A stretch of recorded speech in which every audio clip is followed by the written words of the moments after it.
26 August 2025 Ganesh ପୂଜାର ଆଗ ଦିନ ଆମେ ଫ୍ୟାସନ ପ୍ଲାଜାକୁ ଯାଇଥିଲୁ ଡ୍ରେସ୍ କିଣିତେ। ସେଠି ହରି କହୁଛୁ ଟ୍ରାଏଲ ରୁମ୍ର ପ୍ୟାଣ୍ଟ ସାର୍ଟ ଚେଞ୍ଜ ହୁଏ ନା ଏଇ ବାହାରେ ହୁଏ। ସିଏ ପରା ଟ୍ରାଏଲ ରୁମ୍ରେ ଯାଇକି ପ୍ୟାଣ୍ଟ ସାର୍ଟ ଚେଞ୍ଜ କରିବ। ବାଛା ପାଖର ଯଦି ବାଛା ହେଉଛି ସେଠି କରିବନି। ବାବାରେ ଗଣେଶ ପୂଜା ପାଇଁ ସାର୍ଟ କିଣା ହଉଛୁ ନା ଆଉ ସେଟା ଖାଲି ଟ୍ରାଏଲ ରୁମ୍ର ହିଁ ପିନ୍ଧି ହବ ନାଇଁ କି ଆଉ ଅଲଗା ଆଡ଼େ ପିନ୍ଧିବୁନି। ତୋର କାହିଁ ତୋର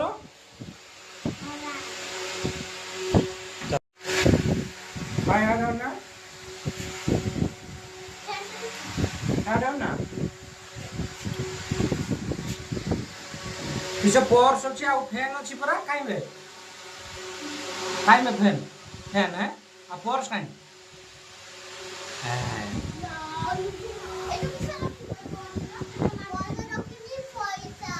पैसा रखियो ना आ फैन टा ତା ସାର୍ଟର ପର୍ସ ନାଗିଛି ସେନ୍ତର ସେ ପଇସା ରଖିବ। ଜୟ ଜଗନ୍ନାଥ।